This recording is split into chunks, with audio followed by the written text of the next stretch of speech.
Ram Ram ji friends, कैसे हैं आप सब। और आज मैं आपके लिए लेकर आई बहुत ही अच्छा वीडियो, श्री कृष्ण जी के कुछ सच्चे और अच्छे वचन। तो चलिए फ्रेंड्स फिर सुन लेते हैं। जीवन में जब भी हम खराब दौर से गुजरते हैं तो मन में यह विचार जरूर आता है कि परमात्मा मेरी परेशानियां क्यों नहीं देखता है, मेरी परेशानियां दूर क्यों नहीं करता है। लेकिन सुख और दुख तो हमारे जीवन का हिस्सा है। जीवन है तो परेशानियां भी होंगी। जब सब दरवाजे बंद हो जाएं, तब एक दरवाजा कभी बंद नहीं होता है और वह है ईश्वर का दरवाजा। उम्मीद ईश्वर से रखो, दुनिया से नहीं। मैंने कहा अपराधी हूँ मैं, ईश्वर ने कहा क्षमा कर दूंगा। मैंने कहा परेशान हूँ मैं, ईश्वर ने कहा संभाल लूंगा। मैंने कहा अकेला हूँ मैं, ईश्वर ने कहा हमेशा साथ दूंगा। मैंने कहा उदास हूँ मैं, ईश्वर ने कहा नजर उठाकर तो देख, हर वक्त तेरे आसपास हूँ मैं। नमस्कार दोस्तों, हेमलता डेली लाइफ डायरी में आपका स्वागत है। जब आप भगवान का ध्यान करें तो हमेशा यही प्रार्थना करें कि हे प्रभु, अगर किसी समय मैं आपकी उंगली पकड़ना भूल जाऊं तो आप मेरी बाह पकड़ना कभी मत भूलना। अगर मैं आपको कहीं साथ चलने के लिए बोलना भूल जाऊं तो भी आप स्वयं साथ चलना कभी मत भूलना। नहीं चाहिए कि ऐसी शक्ति जिसका निर्बल पर प्रयोग करूं।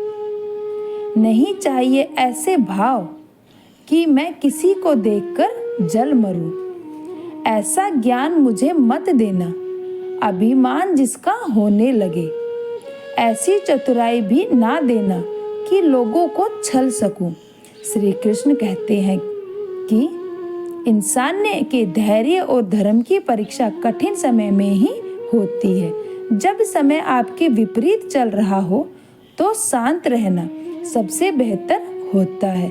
भगवान ने इंसान को जब बनाया था तो उसे सब चीजें दी, पर एक चीज इंसान के हाथों से नीचे गिर गई, जिसे भगवान ने अपने पैरों के नीचे दबा दिया। इंसान के चले जाने पर भगवान ने किसी से पूछा कि आपने अपने चरणों के नीचे क्या छुपाया है जो इंसान को वापस नहीं दिया। तब भगवान बोले, मैंने अपने चरणों के नीचे शांति छुपाई है। इंसान सदैव इसके लिए तरसता रहेगा। वह हर जगह इसे ढूंढेगा पर नाकाम रहेगा और आखिर में उसे यह शांति मेरे चरणों में आकर ही मिलेगी। भगवान के पास दो शक्तियां हैं, एक है माया और दूसरी है भक्ति। जब कोई भगवान के समक्ष जाता है और भगवान को प्रणाम करता है तो वह पूछते हैं, बोलो क्या चाहिए, माया या भक्ति। भक्त पूछता है, भगवान दोनों में अंतर क्या है। भगवान बोले, देखो दोनों में एक ही अंतर है। अगर तुम्हें नाचना है तो माया ले जाओ, और अगर तुम्हें मुझे नचाना है तो भक्ति ले जाओ। क्योंकि जीवन जिसके वश में है उसका नाम माया है, और जिसके वश में भगवान है उसका नाम भक्ति है। भगवान के राज्य में समस्त संसार नाचता है, जबकि भक्ति के राज्य में भगवान स्वयं नाचते हैं। किसी ने पूछा, भक्ति क्या है। बहुत ही प्यारा जवाब आया, भक्ति हाथ पैरों से नहीं होती, वरना विकलांग कभी ना कर पाते। भक्ति ना ही आंखों से होती है, वरना सूर्यदास कभी ना कर पाते। भक्ति बोलने और सुनने से भी नहीं होती है, वरना गूंगे और बहरे भी कभी ना कर पाते। भक्ति धन और ताकत से भी नहीं होती है, वरना कमजोर और गरीब कभी ना कर पाते। भक्ति केवल भाव से होती है। एक एहसास है भक्ति जो हृदय से होकर विचारों में आती है, और हमारा प्रेम परमात्मा से जुड़कर रिश्ते में बदल जाता है। भक्ति भाव का सच्चा सागर है। मनुष्य का यह स्वभाव है कि वह सुख में ईश्वर को याद करता है, याद नहीं करता, पर दुख में उसे सबसे पहले ईश्वर ही स्मरण आता है। किसी ने पूछा, भगवान कब याद आते हैं? उत्तर मिला, धर्मात्मा को हर समय, पापी को मृत्यु के समय, चोर को पकड़े जाने पर, गरीब को भूख लगने पर, व्यक्ति को बीमार हो जाने पर और कंजूस को पैसा खो जाने पर, किसान को वर्षा ना होने पर, व्यापारी को नुकसान हो जाने पर, विद्यार्थी को परीक्षा में असफल होने पर, इंसान को विपरीत परिस्थितियों में ही भगवान याद आते हैं। दुख में सुमिरन सब करे, सुख में सुमिरन करे ना कोय। जो सुख में सुमिरन करे, दुख काहे का होय। शब्दकोश में असंख्य शब्द होते हुए भी मौन होना सबसे बेहतर है। दुनिया में हजारों रंग होते हुए भी श्वेत रंग सबसे बेहतर है। खाने को दुनिया भर की चीजें होते हुए भी उपवास शरीर के लिए सबसे बेहतर है। देखने को इतना कुछ होते हुए भी आंखों के भीतर से देखना सबसे बेहतर होता है। सोने की लंका और पुष्पक विमान तो रावण के पास थे, राम ने तो वनवास ही देखा था। राजपाट तो कंस के पास था, जेल में तो श्री कृष्ण ने जन्म लिया था। राज महल में तो कौरव ही रहते थे, वनवास तो पांडवों को भोगना। संघर्ष हमेशा सत्य के साथ चलता है। जब सत्य के लिए भगवान को भी संघर्ष करना पड़ा तो हम तो फिर भी इंसान हैं। दिल के सच्चे लोग भले ही जीवन में अकेले रह जाते हैं, लेकिन ऐसे लोगों का साथ हमेशा भगवान जरूर देते हैं। जिंदगी की किताब में धैर्य का कवर होना बहुत ही जरूरी है, क्योंकि वही हर पन्ने को बांध कर रखता है। सीमा एक रेखा ही नहीं, एक परिभाषा भी है। सीमा हर किसी की होती है, प्रेम की, मित्रता की और शत्रुता की भी। जो सदैव सीमा में बंधे रहते हैं वे सामान्य मनुष्य बनकर रह जाते हैं, परंतु जो समय आने पर सीमा तोड़ देते हैं वही भविष्य बनाते हैं, क्योंकि सीमा केवल आपको मर्यादा में नहीं रखती, आपको बांधती भी है। अब यह हम सब पर निर्भर करता है कि कौन सी सीमाएं हमें बांधती हैं और कौन सी सीमाएं शक्ति के नए मार्ग दिखाती हैं। इसलिए सीमाओं में जो कर सकते हो उससे अधिक करने का प्रयास करो, तभी नई सीमाएं बना पाओगे। जब मेघ छाते हैं तो क्या होता है? अंधकार छा जाता है।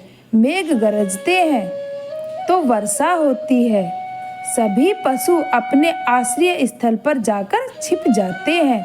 मनुष्य अपने घरों की ओर दौड़ते हैं और सभी पक्षी अपने घोंसलों में जाकर छिप जाते हैं, परंतु एक जीव है जो गरजते मेघ, कड़कती बिजलियां और भारी वर्षा को भी हरा देता है। वो जीव है बाज, जो समस्याओं की जड़ों से ऊपर उठता है। वह गरजते मेघों से, कड़कती बिजलियों से और भारी वर्षा से ऊपर उठता है। यही अंतर है हारने वालों में और जीतने वालों में। यह युद्ध हार और जीत का नहीं, समस्या और सोच का है। यदि आपने सोच को छोटा रखा तो समस्या बड़ी हो जाएगी, और यदि आपने सोच को बड़ा रखा तो समस्या छोटी हो जाएगी।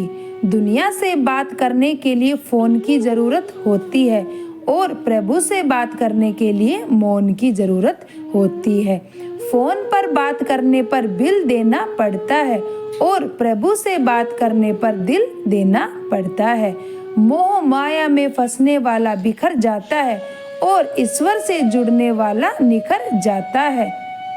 क्रोध में बोला हुआ एक कठोर शब्द भी इतना जहरीला हो सकता है कि आपकी 1000 प्यारी बातों को भी एक बार में ही नष्ट कर सकता है। श्री कृष्ण कहते हैं कि तू सोने से पहले सबको माफ कर दे। मैं उठने से पहले तुझे माफ कर दूंगा। आज यदि बुरा समय चल रहा है तो कल अच्छा समय अवश्य आएगा। आप केवल निस्वार्थ भाव से अपना निश्चित कर्म करते रहिए, क्योंकि आपके हाथ में कर्म करना है। आपके द्वारा किए गए किसी भी कर्म का परिणाम क्या होगा, यह हमें उसका क्या फल मिलेगा, कब मिलेगा, यह सिर्फ मेरे ऊपर छोड़ दो। बात बहुत छोटी है पर गहरी है। बिखरा हुआ समाज और बिखरा हुआ परिवार कभी भी बादशाह नहीं बन सकता, लेकिन हाँ, वह आपस में लड़कर दूसरों को बादशाह बनना जरूर बना देते हैं। जिस घर में प्रेम और बड़ों का आदर सम्मान होता है, वहाँ ईश्वर का निवास होता है। प्यार बटा तो रामायण लिखी गई और संपत्ति बटी तो महाभारत लिखी गई। याद रखना, इंसान का पतन उस वक्त शुरू हो जाता है जब वह अपनों को गिराने की सलाह दूसरों से लेने लगता है। पत्थर किसी जानवर या कुत्ते या बिल्ली के ऊपर मारते हैं तो जानवर डरकर भाग जाता है। अब वही पत्थर लीजिए और एक मधुमक्खी के छत्ते पर मारिए, फिर देखिए मधुमक्खियाँ आपका क्या हाल करती है। पत्थर वही है और आप भी वही है, बस फर्क यही है कि जानवर अकेला था और मधुमक्खियाँ समूह में थी। एकता में ही शक्ति होती है।